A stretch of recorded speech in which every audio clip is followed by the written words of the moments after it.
Yo sé que tienen muchas ganas de recibirlo y sobre todo de escucharlo, así que no los voy a demorar más. Vinicius Andrade, arquitecto, urbanista, prestigioso, lo vamos a recibir con un cálido aplauso y le vamos a pedir que suba, por supuesto, al escenario. Un lujazo tenerlo con nosotros, ¿eh? Y mientras Vinicius sube, también le voy a pedir a Paula Baldo, que es arquitecta, redactora en el diario de arquitectura de Clarín, que también suba al escenario porque bueno, va a ser la encargada de moderar y de presentarte. Bienvenido, ¿eh? Bienvenido. Gracias, muchas gracias. Ciudad y ambiente, el eje. Eso. Gracias. Gracias. Bueno. Sí. Primero te puedo presentar, Vinicius. Claro, por favor. Buen día a todos y a todas. Bueno, es ahora el turno de la arquitectura entre todas las disciplinas proyectuales de esta bienal. Les presento a Vinicius Andrade, que es arquitecto graduado en la Facultad de Arquitectura y Urbanismo de la Universidad de San Pablo en el año 1992. Pocos años después, en el 97, fundó Andrade Moretín Arquitectos, también en San Pablo, con un portfolio muy amplio de proyectos que van de escalas de vivienda unifamiliar a vivienda colectiva, escuelas, instituciones, arquitectura comercial y urbanismo. Muchísimos premios que no voy a nombrar han recibido el escritorio de Andrade y Moretín. Participan en muchos concursos. Uno de los concursos que han ganado nos lo va a contar en detalle hoy, que es un proyecto del 2017, el Instituto Moreira Salles, que está ubicado en la Avenida Paulista. Es un centro cultural el programa, con museo dedicado a la fotografía, y es una obra que me interesa destacar un punto muy particular, que es la manera magistral que aborda la relación con el espacio público. Una arquitectura que hace ciudad sin grandilocuencias, que se ocupa de las personas, por supuesto, como todas las disciplinas del diseño, pero que en el caso de la arquitectura entra un actor también, que es la ciudad, que es el sitio, y que de ahí parte la propuesta arquitectónica en primer término. Y en este punto creo que en el proyecto que nos va a presentar Vinicius, la ciudad es totalmente protagonista, la vereda, la Avenida Paulista, y le da un plus a todas las personas que no van a entrar al edificio, pero que están ahí, que viven la ciudad y que pasan todos los días por esa vereda. Con ustedes, Vinicius, gracias. Obrigado. Obrigado, Paula, pela apresentação. Valorizou bastante o convidado, obrigado. Bom, queria primeiro, então, agradecer o convite corajoso do Johnny Gajardo, me convidar para vir aqui representar o trabalho do meu escritório e felicitar, então, a organização do evento aqui. É muito interessante. Ontem eu estive assistindo as falas e uma abordagem que eu entendo que é muito pertinente para o momento que estamos vivendo em nossas cidades, né? Então, parabéns para vocês. A pedido do nosso curador, o senhor Gajardo, eu vou hoje apresentar um projeto, que é, como disse a Paula, já antecipou, o projeto do Instituto Moreira Salles, é um instituto cultural em São Paulo. Então, não vai ser uma aula, nem de longe, uma aula boa, maravilhosa, como a que a gente viu do Nestor ontem, mas é uma apresentação de arquiteto que faz projeto. Então, nós vamos ficar olhando figurinhas. Então, a gente tenta competir com a inteligência de intelectuais, mostrando imagens bonitinhas. Então, veja, para começar, eu trouxe uns prints do que é a tela do Instituto Moreira Salles, para poder falar rapidamente das atividades que acontecem lá. É um instituto que trabalha com a cultura nacional, exclusivamente. Então, se você entra na página deles, você vai encontrar as atividades. Eles trabalham muito com cinema, literatura, tem eventos, eles acolhem muito trabalho de resistência, como esse, que é um painel permanente lá, das empregadas domésticas, a cultura negra, uma cultura que normalmente preterida das salas dos institutos culturais oficiais encontra espaço e voz no Instituto. Então, essa é uma das razões pelas quais a gente tem muito orgulho de ter feito parte desse projeto. Para mim, é muito claro hoje que não se faz arquitetura, não se faz cidade, se não houver, muito antes de chegar ao traço do arquiteto, uma vontade política, uma vontade de imaginar o futuro, como se falou muito ontem, né? Então, acho que o grande desafio do projetista em arquitetura, às vezes, acontece antes mesmo da gente começar a trabalhar. Eu acho que é importante esse reconhecimento. Bom, seguindo, alerta spoiler, né? Antes de vir para cá, no último domingo que eu estava em São Paulo, eu fui com a minha família passear na Avenida Paulista, que a Avenida Paulista hoje é um espaço, aos domingos, vira um parque urbano, né? E a gente está vivendo um momento político muito difícil no nosso país, com uma cisão muito grande, é um país dividido. Não que isso seja uma exclusividade ou uma novidade para nós que vivemos na América Latina, né?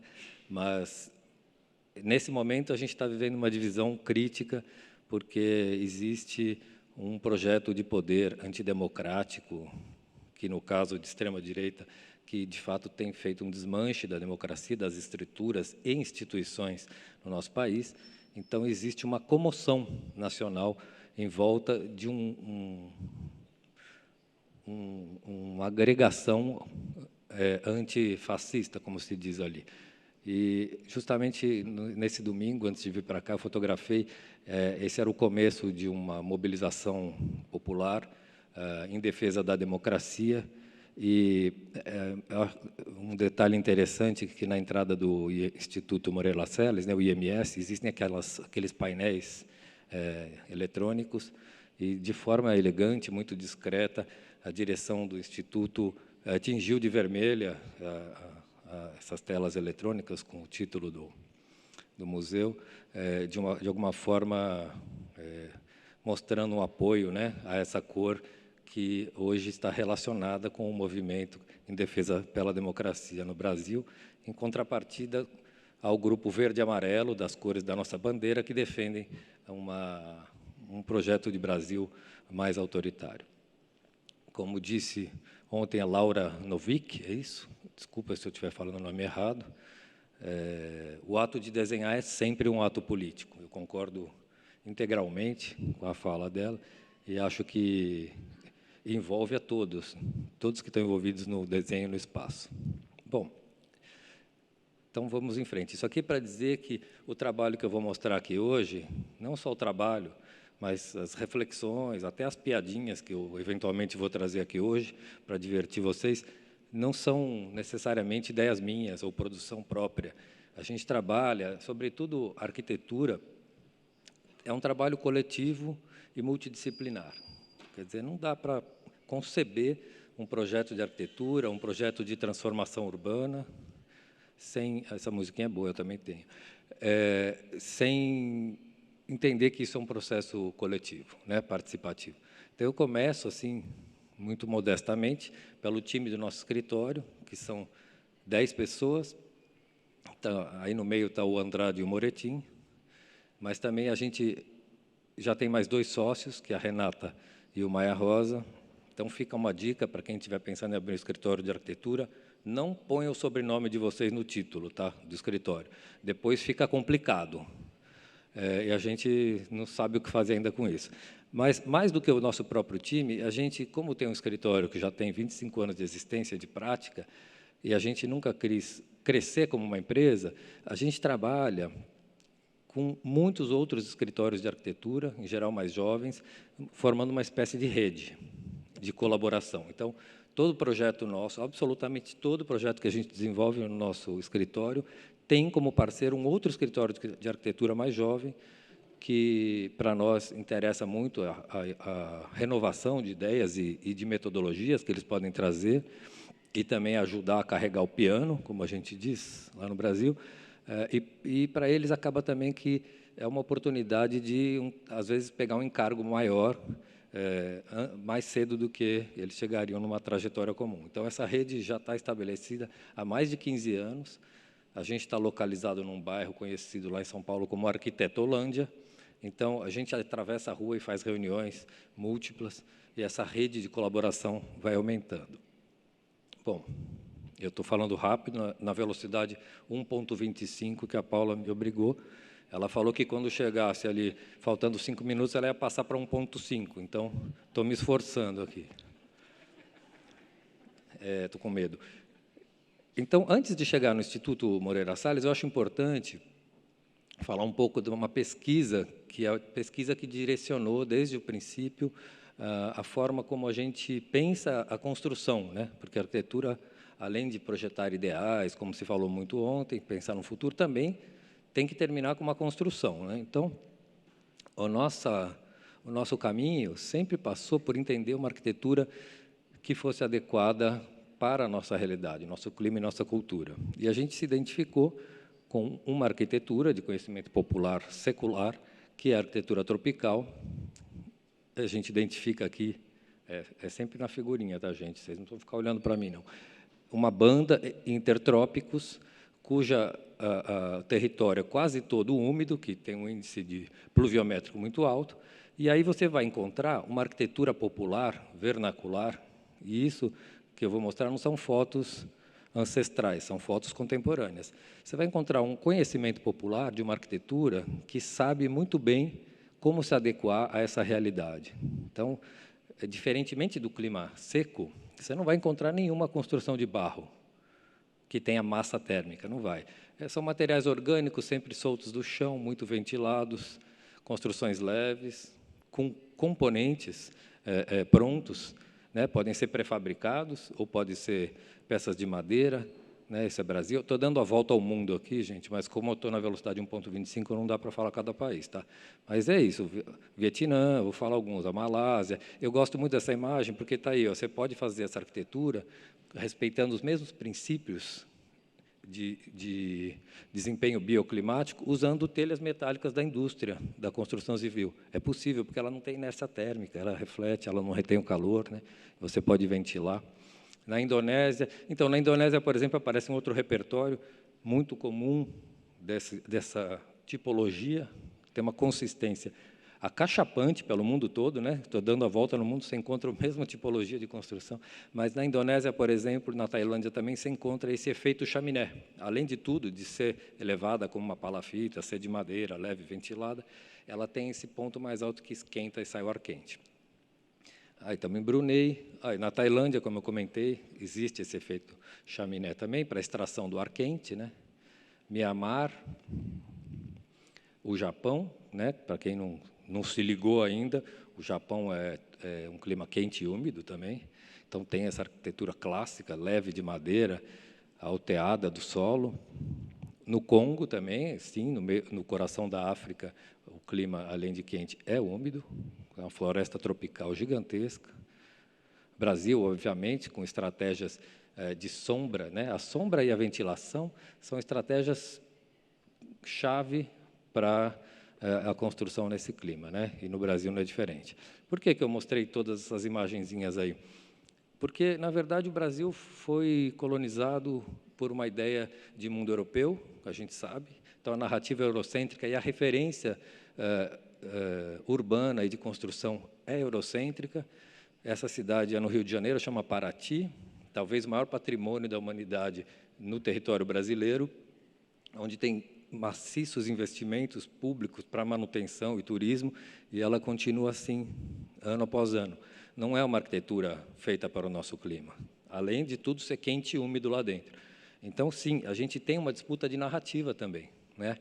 O trabalho do arquiteto, do projetista, eu acho que passa muito por construir uma narrativa que faça sentido para a nossa realidade. Assim como eu comecei falando, né, da polaridade que existe na política, também existe uma disputa de narrativas onde o modelo europeu de arquitetura, que está representado embaixo, funciona muito bem para um clima árido ou seco, porque de noite esfria, né? Não tem inércia térmica no ar. E o modelo que está desenhado em cima é um modelo que realmente, como a gente pôde ver, está comprovadamente, funciona muito bem para o nosso clima, e tem pouco a ver com os cânones da arquitetura moderna brasileira, porque a arquitetura moderna brasileira é filha direta dessa arquitetura mediterrânea. Então, sim, para nós é uma disputa de narrativa. A gente passou muitos anos nos deparando com essa disputa de narrativa, e a gente apelidou essas disputas como a síndrome dos 3 porquinhos, porque aquele que constrói de palha e de madeira é o vagabundo, leva a vida na flauta, tal. O bom mesmo é o cara que faz de tijolo. E eu sempre digo para os meus clientes que o cara do tijolo sempre entrega atrasado. As minhas obras terminam em dia. E a gente fica tocando flauta e tal. E a gente sabe que esse é um paradigma, né, que vem aí dessa cultura europeia. Vocês viram ali que uma boa arquitetura no nosso clima não funciona com tijolo, concreto e tal. Então, a gente tem trabalhado com esse tema desde o princípio, e no projeto que eu vou mostrar para vocês, eu imagino que isso possa ser identificado então, como uma declaração, né, de como construir o nosso país. Outro aspecto interessante dessa arquitetura, popular, né, por excelência, porque ela não alcançou a arquitetura erudita, essa maneira de construir, de pensar arquitetura. Então, ela é muito popular. É que ela é feita, sim, com um índice de industrialização muito alto. São os componentes de prateleira, como a gente disse. Você vai na loja de material de construções e compra e carrega no ombro, compra chapa de madeira e faz uma coisa dessa, por exemplo, que é no Vidigal, no Rio de Janeiro. Veja, a gente acredita muito no resultado dessa arquitetura, né? Apesar da precariedade, para que isso não vire uma coisa pitoresca, existe uma sabedoria aí, um sistema, uma casa leve, toda pré-fabricada, solta do chão, ela respeita, ela observa todos os ensinamentos que essa arquitetura popular, nessa cultura popular, pode nos dar. Então, com isso em mente, eu vou passar muito rapidamente uma trajetória assim do escritório. Em 95, quando a gente começou a trabalhar, jovens estudantes, a gente estava louco para fazer uma palafita em algum lugar, a gente não conseguiu arrumar um lago, então a gente meteu em cima da casa do cliente. Está lá em pé até hoje, juro, então, sinal que não foi tão mal. Mas, enfim, são coisas que eu não recomendo para ninguém. Eu não repetiria isso, tá? Vou deixar bem claro. E aí eu vou passar uma trajetória, são as casinhas que a gente começou a trabalhar, justamente tentando trazer, vamos dizer assim, para a cidade formal, para a chamada arquitetura erudita, preceitos que vinham dessa cultura popular, né? Essa era a nossa meta. Então, a gente fez vários projetos pequenos, como todo escritório que eu conheço, começa pequeno, fazendo a casa do primo, do amigo e tal, mas a gente ia empurrando para eles essa pesquisa nossa. E o escritório, obviamente, em 25 anos foi crescendo um pouco. A gente teve muitas oportunidades de fazer ensaios, que eu não vou ficar explicando aqui, mas vocês são espertos, estão entendendo tudo já, né? Além do que, com 1,25 não dá. Em 2007, a gente fez um concurso internacional, que a gente acabou ganhando o primeiro prêmio, justamente fazendo uma espécie de manifesto do que seria essa arquitetura para a banda intertropical úmida do planeta, que era uma arquitetura bioclimática, que tem a ver com as estratégias todas que aprendemos com essa cultura popular. Então, a ventilação e a sombra como estratégias, a falta de massa, né? Não tem massa, não tem peso, não tem massa térmica, não retém o calor, e blá, blá, blá, né? E o uso de componentes, né? Esse projeto era feito em módulos, com o uso de 21 componentes pré-fabricados, que a gente chama de prateleira, né? Não é feito para nós, especificamente, são materiais que você encontra no catálogo da indústria da construção civil e faz a adaptação para que eles funcionem conjuntamente. Então, é sempre assim uma arquitetura leve, muito porosa, né? A passagem do ar, a falta de massa, se expressa na plástica da arquitetura, né? Isso é importante, eu queria dizer, porque, para nós, como a narrativa é muito importante, as decisões de projeto passam mais por encontrar uma coerência de narrativa, de construção, do que exatamente escolher aquilo que vai compor melhor, vai combinar melhor esteticamente. Eu questiono muito a estética da forma como é comentada normalmente, fazer ficar mais bonito, nem sempre é a principal motivação de um projeto, né? Eu acho que tem aí a construção de histórias que as pessoas possam compartilhar e compreender é muito importante no processo de projeto. Bom, isso é mais uma casa que passa por esses mesmos princípios, né, aplicados. Nosso primeiro cliente rico, muito rico mesmo, a gente, enfim, não estava acostumado com essas coisas. Depois todo mundo acostuma, né? Mas no começo a gente tremia de medo dele. Mas também conseguimos aí aplicar um pouco desses princípios, né, para uma casa de porte maior, com o filtro da luz, a ventilação, tal. Essa é uma casa também no Rio de Janeiro, que também traz esses princípios, é feita em cima de uma ruína antiga de pedra. E por aí vai. Esse é o nosso último projeto, que começou a obra esse ano. Também é claramente uma aplicação muito evidente desses aprendizados que a gente teve aí ao longo da nossa pesquisa, da nossa prática, né? É um projeto, é um instituto de matemática, no Rio de Janeiro, na Floresta da Tijuca. A obra começa agora, a gente está muito feliz, foi outro concurso público. E por aí vai, né? Dá para ver os princípios no desenho do projeto. Bom, então toda essa enrolação foi só para chegar nisso aqui. Eu vou apresentar para vocês o projeto do Instituto Moreira Salles, está na Avenida Paulista, e aqui tinha um desafio grande para nós, porque a gente estava tratando de uma cultura arquitetônica, que não se trata de repetir, de copiar, mas sim de aprender com ela, né? Estratégias. E em territórios relativamente fáceis, às vezes em meio da floresta, mas o que significa transladar esse conhecimento, essa sabedoria para um tecido urbano consolidado, né? Era, por um lado, um desafio, por outro lado, para nós, uma felicidade, porque a gente acredita muito na cidade compacta, viva e múltipla como uma solução concreta para um futuro mais sustentável. Eu não acho que a gente vai resolver o problema do planeta no varejo, assim, põe ar-condicionado verde, diminui o telhado, em casas que vão promovendo o espraiamento urbano. Eu acredito muito que a cidade, a gente ter uma pegada ecológica menor, coincide com ter uma vida urbana mais densa, mais concentrada. Então, para nós era uma oportunidade de levar essa estratégia para o contexto urbano. A Avenida Paulista, que é isso que essa foto está mostrando, que é um lugar conhecido por ser um vetor terciário de serviço e financeiro, mas também foi se convertendo aos poucos com a chegada do transporte público metropolitano, um lugar de fácil acessibilidade, um lugar mais popular e um lugar onde havia diversos equipamentos culturais concentrados. Então, a Avenida Paulista, hoje, ela é um espaço surpreendentemente popular, e houve uma política que começou em 2016, em que a Paulista é fechada para os carros. Então, o espaço se converte num parque urbano. E isso transformou muito a percepção que se tem de lá. E uma outra coisa interessante, como consequência disso, é que um espaço que foi elitizado, essa já foi uma avenida, na virada do século, de casarões dos barões do café da cidade. Hoje é um espaço extremamente popular, né? Em São Paulo, o pessoal brinca que é o quintal da periferia.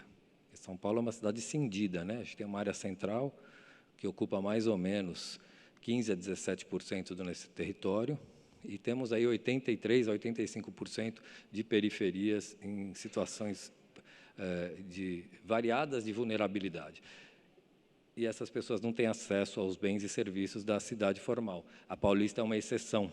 Ela é considerada uma espécie de quintal da periferia, onde as pessoas vêm e têm acesso a todos esses serviços e bens urbanos, né? Por isso é muito bom que o Instituto esteja colocado aí. E acabou, como eu falei, se convertendo num espaço de encontro, de manifestação popular. É um lugar muito vivo, basicamente. E o Instituto, apesar de ter aquela programação toda que eu comentei com vocês, basicamente ele surgiu com uma coleção gigantesca de fotografias modernas, como essa. Então, imaginar que a Paulista é um lugar tão dinâmico, vivo, também é um desafio, como criar um espaço que permita que a pessoa tenha tranquilidade para apreciar esse tipo de exposição. Então, a gente começou pensando que a gente pensou na Maison de Verre, né, do Pierre Charroux, como ambiente. Antes de pensar num desenho, a gente fala assim, a gente quer um ambiente como esse. Como que a gente chega lá? Então, a gente funciona muito assim como projeto. E aqui eu vou passar para vocês rapidamente o processo o raciocínio da construção do projeto, né? Então, a gente recebeu isso que a gente chama de programa de necessidades, e a gente trabalhou com ele tentando formar, eu não vou entrar em detalhes, mas a gente tenta formar grupos, tem área de exposição, e a gente cria uma mediateca também, um espaço onde existe as atividades mais vivas do Instituto, né? Como o educativo, os grupos coletivos e tal. A partir dessa organização, a gente propõe um fluxograma de circulação dentro do Instituto. Ainda é uma questão abstrata, mas a gente tem acima ali a parte mais pública, de circulação de público, e abaixo a parte mais de retaguarda. E isso fica como uma estratégia, é uma proposta de organização das atividades, que ainda não tem uma definição clara de como vai funcionar volumetricamente. Bom, e a Paulista, como eu falei, é um lugar muito dinâmico. A gente tem lá vários institutos culturais ao longo da Paulista. A gente tem, esse é um mapa da mobilidade, né? A gente tem uma oferta de mobilidade pública bem generosa, metrô, ônibus e tudo. E a gente fez uma coisa que a gente costuma fazer, como eu estava dizendo no começo, o trabalho da arquitetura para a gente passa mais por agenciar conhecimentos existentes do que necessariamente criar uma coisa nossa. Nós tivemos uma ideia, vamos fazer assim, do nada. Geralmente, a gente vai buscar aquilo que já se fez, né? Dificilmente, na minha concepção, inventa-se uma coisa nova atualmente. E a gente foi estudar como que as casas de cultura se relacionavam com o espaço público da Avenida Paulista ao longo dela. Então, tinha uma grande escadaria, que é um lugar muito interessante que tem lá. Tem um prédio de cultura também, que tem como que 2 térreos. A gente tem o MASP, que é muito famoso, não sei se vocês conhecem, que faz um prolongamento da calçada para dentro do seu terreno. O Conjunto Nacional, que tem cinemas, que faz uma travessia de rua a rua. E o nosso lote, na verdade, era um lote bem pequenininho, era um desafio grande para fazer um instituto de cultura, né? Porque, normalmente, o museu depende de fluxos variados, ou seja, de um espaço horizontal para que você circule, e o terreno do instituto era muito pequeno, muito estreito, e a gente ficou pensando como fazer, e, no final, acabamos que combinamos 2 ideias, uma que era elevar um térreo, para livrar fazer um térreo, segundo térreo elevado, e prolongar a calçada, abrir um espaço para dar um respiro no nível do chão. Então, no fundo, é uma estratégia que nasce de uma combinação daquilo que a gente estudou na própria Avenida Paulista. Quando a gente combina a estratégia de ocupação do lugar com a estratégia de distribuição das atividades, a gente chama aquilo que a gente chama de a chave do projeto. A gente vai criar, vamos criar uma praça de chegada lá em cima, e a gente, com isso, livra o térreo da Paulista. Então, esse é o primeiro modelo que a gente fez. Realmente, aqui a gente começa a discutir a volumetria, né? A chamada volumetria, que, às vezes, tem-se a impressão de que a gente começa a trabalhar com uma maquete, com volumes, mas, para a gente, o volume acaba que é o resultado de uma série de estratégias pré-definidas, que é o que a gente está vendo aqui. Essa mão que está segurando aí, a maquete, é o meu sócio Moretin. É a única coisa dele que aparece na apresentação. Ele trabalhou um pouco no projeto também, né? Essa é outra coisa importante para dizer. Mesmo que o coleguinha não tenha ajudado muito, tem que dar os créditos, tá, gente? O arquiteto, o projetista tem que ser sempre generoso. Essa foto aqui é para mostrar para vocês que a gente tem uma escada rolante lá no Instituto, né? Foi a nossa ideia de como chegar naquela praça alteada. Era importante que a gente desse a narrativa de novo, tá, gente?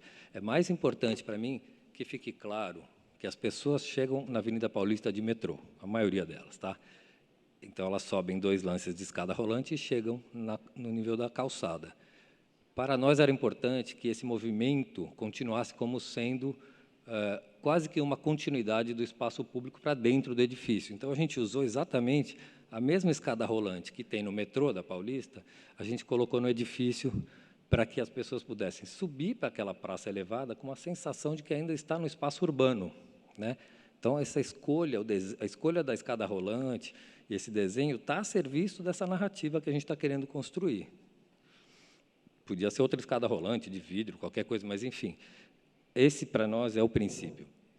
E, pela mesma razão, a gente faz, nessa praça elevada, uma reconstrução ou uma releitura do piso da calçada tradicional da Avenida Paulista. Então, para quem sobe essas escadas rolantes, como se estivesse continuando subindo o metrô, você chega lá em cima numa praça, e você chega lá, você encontra a calçada da Paulista. Então, tudo isso está a serviço dessa narrativa de que o espaço urbano público invade, digamos, o espaço interno da construção.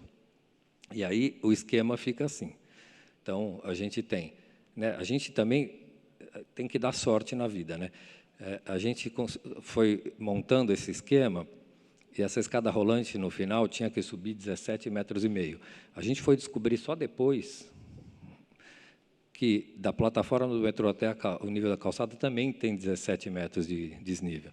Então, você sai do metrô, sobe 2 lances, atravessa a rua, sobe 2 lances e está na praça elevada. Então, com isso, o que a gente faz aqui é um desdobramento do passeio público para dentro do lote e um desdobramento vertical do espaço público e urbano para dentro do edifício. Dessa forma, né, a gente fez com que um museu vertical pudesse ser visitado caminhando. É um museu caminhável, o que é muito difícil para um museu vertical, porque, na verdade, a entrada do museu está aqui. Então, se você subir, você tem as galerias. A Paula está olhando para mim, mas tem 9 minutos ainda, colega. E, para baixo, você tem a mediateca, o cinema, teatro, o educativo, salas de aula, etc. Então, você parte do meio, você é capaz de chegar em todos os espaços caminhando, subindo pela escada aberta de público aqui. E no subsolo, a gente tem simplesmente o apoio, acervo técnico, máquinas, etc. Então, eu tinha que explicar tudo aquilo nessa imagem aqui, né? Acontece, foi mal ensaiado, pessoal. Mas é isso. Então, isso aqui explica o fluxo que eu estava dizendo, que a escada rolante, e a gente tem também um elevador expresso, que só faz essa viagem do nível da calçada para o terra elevado. Então, também é interessante dizer que, quando você vai subindo aqui, você tem um momento voyeur dentro do prédio, porque você vai enxergar a biblioteca, o educativo, que tem essa abertura no meio, enquanto você está subindo. Então, não é uma subida tão chata assim. E a partir do momento que você chega nessa cota, que é essa praça elevada, aí você passa a ser um visitante do museu, porque aqui você está na porta de entrada ainda. Aí você pode subir e descer pelas escadas, pelos elevadores, que é um fluxo independente. Aqui tem uma questão, eu gosto de compartilhar também. A gente errou muita coisa nesse projeto, sempre erra, né? Mas aqui tem uma questão bastante sensível. Reparem que, para você sair do instituto, a porta de entrada está aqui, né? Então, se você veio aqui embaixo, que é a biblioteca, você tem que subir e aí pegar a escada rolante que te leva embora. Então, teve muita reclamação com relação a isso. Foi uma decisão estratégica para nós, porque nos permitiu transformar o instituto em um instituto caminhável, mas trouxe a reboque, né, toda a solução, não, toda não, né, muitas vezes uma solução pode trazer problemas, e, nesse caso, houve bastante reclamação, o que foi uma surpresa para nós, mas, de fato, olhando assim, faz sentido, né? Se fosse em planta, tudo bem, você vai para um canto do museu, volta para sair, tal, mas aqui parece que não é intuitivo. Bom, essa circulação de carga, blá, blá, blá, né, serviço. Aqui, um pouco da conversa que nós tínhamos antes, né? Além de ser um edifício que tem uma primeira parte mais de fundação, que é mais convencional, todo o resto da construção é pré-moldada, leve, é um prédio muito leve. Além desse sistema construtivo, que eu mencionei no começo da fala, também estratégias de climatização passiva do ambiente foram trazidas da nossa pesquisa inicial. Então, a gente tem um prédio, sem querer, um edifício institucional, né, que é uma casa de cultura na Avenida Paulista, que não usa ar-condicionado nos seus espaços coletivos, nenhum deles. Isso é uma conquista que a gente deve aos deuses do mundo tropical, a essa cultura popular. Então, a gente tem essa ventilação, esse fluxo de ar permanente, a própria praça elevada é aberta, então existe uma passagem de ar, e os fechamentos externos, que são os vidros, aqui em cima, eles não são insulados, não são protegidos termicamente. Deu uma explicadinha, né? Senão fica complicado, né, pessoal? O pessoal da tradução sofre, ainda mais quando o palestrante fica fazendo piadinha. Então, aqui, como o vidro não é insulado, o ar que está aqui esquenta e ele sobe, é o tal do efeito chaminé, efeito chaminé, que é aquilo que nós vimos lá da Tailândia, por exemplo, né? Então, essa é uma conquista da qual a gente também se orgulha muito. É claro que, verdade tem que ser dita, os ambientes fechados, como as galerias de exposição e o teatro, que tem uma necessidade técnica de climatização, usam mecanização, o tal do ar condicionado. Mas os espaços principais, os espaços de socialização e de fruição, não são climatizados, ou seja, são climatizados por dispositivos naturais. Então, a gente tem aquela volumetria que eu mostrei na maquete, lá que o Moretin estava segurando, a gente tem essa segunda capa, que tem várias funções, e uma coisa curiosa, eu me lembrei um pouco da palestra aqui, da fala do Francisco Paz, que ele foi buscar o couro e ficou tentando fazer o couro funcionar. A gente também queria que essa capa externa tivesse essa espécie de transparência, translucidez do armário da cozinha da casa da avó, mas a gente não tinha a menor ideia de como fazer isso. No momento isso era um concurso, né? No momento do concurso a gente trabalhava só com a ideia. Essa é uma maquete feita para o concurso, em que a gente vê que essa segunda pele ela tem essa função de criar uma proteção climática, mas também de dar uma neutralidade para o volume.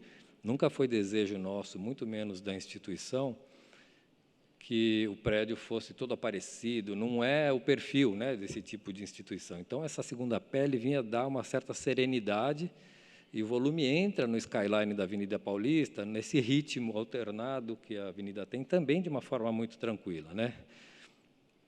E aí eu gosto dessa foto de maquete, 1.5, velocidade, corre. Eu gosto dessa foto de maquete porque ela mostra como um raio-x do projeto, né? A gente tem os blocos fechados, esses sim climatizados, e todo o resto do prédio é um espaço de fruição. Acelera. Com isso, a gente começa, e eu falei no começo, né, que é sempre um trabalho de parceria, um projeto como esse, a parceria começa com o próprio Instituto, né, que tem uma proposta muito arrojada. Eu não acredito que dá para fazer arquitetura interessante se você não tiver uma demanda interessante e o chamado cliente disposto a contribuir, a dialogar, né? Aqui começam as colaborações dos projetistas. A gente tinha isso como conceito e muito diferente do que nós tínhamos pensado, que a gente tinha pensado numa treliça externa para segurar todo o edifício. O projetista falou, não, que bobagem isso, eu vou fazer treliças leves dentro dos volumes e a estrutura vai desaparecer, o DINE. E a gente adorou, foi uma estrutura que melhorou muito o nosso projeto. Então, para dizer assim, o projetista de estruturas, né, no caso aqui, o Iopanã Rebelo, ele trouxe uma contribuição fundamental para o edifício, ele transformou e fez o edifício muito melhor. Assim como também trabalhou nessa segunda pele, essa estrutura mais leve, com detalhes sempre de montagem, né? A gente sempre trabalha, como eu falei no começo, com essa ideia de assemblagem, né? Essa montagem de componentes de prateleira, o prédio é todo feito assim, componentes industrializados. A gente desenvolveu esse desenho, esse sistema de fachada com estrutura e vidro, que, como eu falei, o que a gente sabia que tinha que parecer o gabinete da cozinha da vovó, mas não sabia como fazer.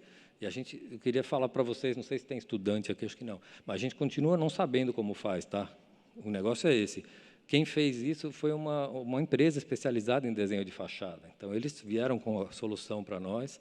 Eles fazem esses estudos em túnel de vento para ver a pressão que vai sofrer. A gente nunca tinha visto isso na vida, não saberia repetir. Aí eles mostraram esses gráficos muito interessantes. Eu não entendo nada do que quer dizer, mas, sei lá, de repente tem engenheiro aí, gente inteligente, vai entender, por isso que eu pus. É isso, pressão do vento, parece. E eles, com isso, desenvolveram várias possibilidades de combinações de vidro que poderiam fazer o que a gente queria, com a carga, com peso, etc., etc. Tudo é uma empresa dos Estados Unidos que faz isso, mas trabalha com produto local, que é muito interessante. E esse é o detalhe que eles desenvolveram. Como a gente queria aquele vidro da vovó, e o vidro da vovó claramente não resiste às pressões de vento, eles desenvolveram uma solução que contemplava colar num vidro mais forte e ter aquele efeito visual. Então, realmente, foi mais uma contribuição fundamental para o projeto. E daí, sim, aí a gente desenvolve junto com esses consultores, como a gente gostaria que ficasse.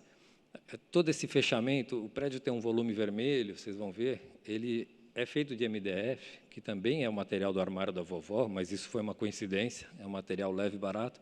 Ele é perfurado com uma manta acústica por dentro, acabou meu tempo, ferrou. E ele também tem uma performance acústica, então ele é uma nuvem acústica dentro do volume. Tá? Aí, claro, coisas que a gente não estava acostumado, hoje a gente já está um pouquinho mais, foram feitos protótipos para ver como ficavam as combinações de vidro possíveis. Eles arrumaram até um caminhão vermelho para parar atrás, para a gente ver se estava ficando bom mesmo. Um protótipo na obra. E aqui tem umas fotos de obra, vou parar só um pouquinho nessa, que é para mostrar, aqui tinha um desafio logístico muito grande, né? O terreno é muito estreito para fazer uma casa, um prédio, um instituto cultural, né? E a gente está na Avenida Paulista, onde a gente tem algumas regras severas de comportamento. Você não pode entrar com caminhão durante o dia e não pode fazer barulho à noite. Então, já viu, né? Por que é importante falar disso, do desafio logístico? Porque teve por trás desse processo a figura de um gerente de projetos e de obras, que, na verdade, foi responsável pela viabilidade dessa execução. E esse camarada começa a trabalhar com a gente desde os primórdios do projeto. Então, ele tem muitas definições de projetos que já estavam pensando em como isso seria executado no futuro. Mas isso é mérito do José Luiz Canal, que era justamente esse gerente de projetos de obra. Então, vocês veem essas treliças de metal, essas lajes pré-fabricadas, isso tudo era feito fora da região metropolitana, era ensaiado lá, as escadas iam prontas e você ia montando. Tem uma outra coisa que eu tenho que falar, que a gente gosta muito desse sistema construtivo por uma outra razão ainda, que é as pessoas, a cadeia produtiva envolvida, ou seja, as pessoas que trabalham nessa linha de produção, trabalham em um galpão de fábrica, em condições muito melhores do que aquilo que faz o sistema convencional de construção civil, que é feito com tijolo, e, às vezes as pessoas ficam penduradas lá no 20º andar, jogando massa de cimento na fachada. Aqui existe, sim, uma condição de trabalho muito mais saudável e mais segura. Então, está aí, dá para ver como as peças são muito leves e tem uma mão, né, uma grua, que a gente chama, que vai suspendendo os tramos que vão chegando. Olha como as pessoas trabalham felizes na minha obra. Eu falei? O pessoal dando risada e tal. É, sucesso. E esse tipo de obra também tem uma outra característica pouco comum, é que praticamente todos os serviços são feitos simultaneamente, ao mesmo tempo. Tá? Não existe assim, necessariamente um encadeamento, isso termina, depois aquilo vem o outro. Isso aqui permite, aqui não tem piso ainda, a fachada já está avançando, aqui está um sujeito, coitado, passou 2 meses ajoelhado, quebrando pedrinha. Eu não sou grande fã desse tipo de execução, mas, como era muito importante para nós esse ponto na narrativa, de que esse é o piso da Praça Elevada, que é a calçada original da Paulista, a gente topou fazer isso, mas não é exatamente, arquiteto, que você gosta de mosaico português, isso chama mosaico português. A gente também, eu não gosto, na verdade, né? Aqui tem uma outra razão para eu ter colocado isso. Bom, aí a Paula está me olhando sem parar, vou acelerar. Aí tem os estudos de como funcionaria a iluminação. De novo, o espaço das galerias não foi a gente que definiu, né? A gente trabalhou com a macroestrutura e havia um consultor de expografia, que foi quem definiu esses materiais e cores das salas de exposição. E está aí o prédio pronto. Aí aqui eu posso até parar de falar, porque está aí, o edifício ele tem esse formato, esse é o nível da Paulista, então a escolha desse piso que entra para dentro do terreno também é uma escolha em nome da narrativa, ele é um piso que se assemelha muito ao piso atual da Paulista, que fica aqui na frente, então é uma narrativa de que esse piso se desdobra para dentro do lote e você pega a escada rolante, como eu falei, uma escada rolante igual ao do metrô, e tem aquele momento voyeur, que você vê ali, está vendo a biblioteca, quando você vira aqui, você vê a administração do prédio, em cima a sala do educativo, dá para ver as chapas de MDF vermelhas perfuradas aí, escada rolante chegando no final. É muito importante para nós, arquitetos da Escola Paulista, que em algum momento você possa pôr a mão na estrutura, tá? Dizem que o Paulo Mendes da Rocha ganhou o Pritzker por causa disso. Então, sempre que a gente tem a oportunidade, a gente abre um lugarzinho que dá para você alcançar a estrutura, quem sabe, né? Isso é quando você chega, então, na Praça Elevada, que você tem uma visão de volta para a Avenida Paulista, a 17 metros de altura, aquela fingindo de figurante, a Renatinha, a nossa sócia. Aí, a partir daqui, você começa a subir as escadas de serviço que dá para os blocos de galeria. Essa é uma foto, para quem chegou na praça, que olha para cima, é justamente aquele efeito chaminé, né, que você vê subindo nesse espaço. Nessa praça elevada, a gente tem uma livraria, um café, ou seja, a ideia de que realmente você está num espaço público ainda. Aqui, subindo as escadas, dá para ver que, então, o vidro, né, depois de tudo, ficou exatamente como a gente queria. Essa foi a inauguração do Instituto. Como a obra atrasou um pouquinho, que nem eu agora, e parece que o pessoal ficou achando que os arquitetos que atrasaram, a gente teve que pagar uma penitência, que foi fazer a primeira exposição. Então, a gente usou materiais da própria construção da obra e acabou montando a primeira exposição que inaugurou o museu. Então, aqui está o foyer do teatro, o teatro, que é um teatro e cinema, o espaço da biblioteca, o administrativo, que é aberto para aquele interior, vê a praça lá de baixo, a pracinha ali, olhando das escadas internas, a praça, esse vazio, ali embaixo virou um ponto de selfie. Quando vocês forem para São Paulo, não deixem de ir lá e botar o hashtag Andrade Moretim, mas não é assim que nem esse camarada, ele está enganado, é o contrário que o pessoal faz, tá errado. Aí a gente vê bem essa transparência, como que ela acontece no nível da praça, aquela transparência que a gente gostaria.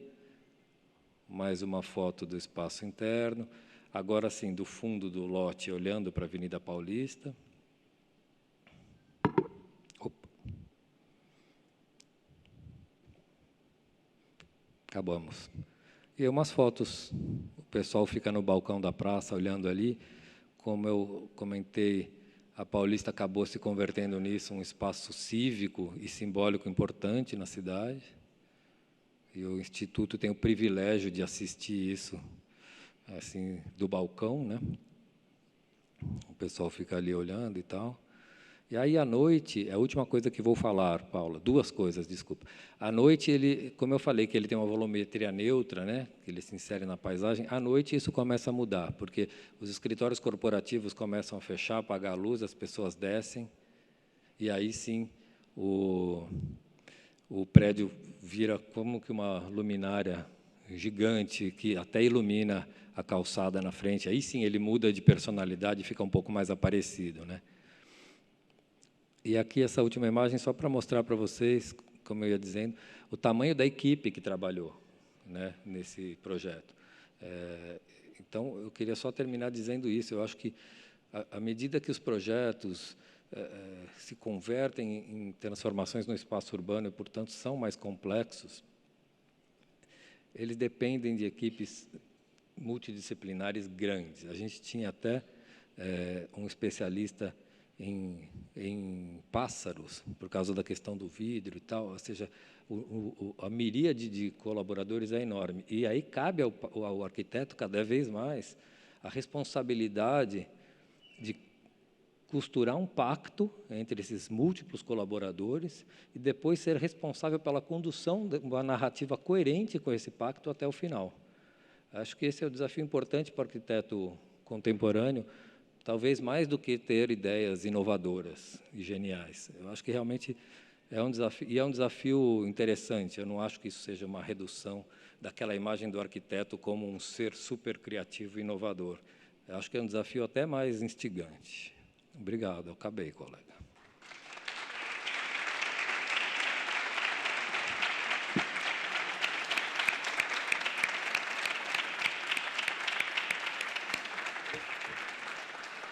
Muchas gracias. Nos hemos quedado sin tiempo para preguntas, mil disculpas, pero era muy interesante el detalle con que nos comentaba la materialización del edificio y toda la tecnología, así que muchísimas gracias, muy interesante. Gracias. Muchas gracias, Vinicius, Paula, muchas gracias. Muchísimas gracias. Un placer, la verdad, que escucharlos. Y si tuviésemos más tiempo, pero seguiríamos, sí, absolutamente, claro que sí.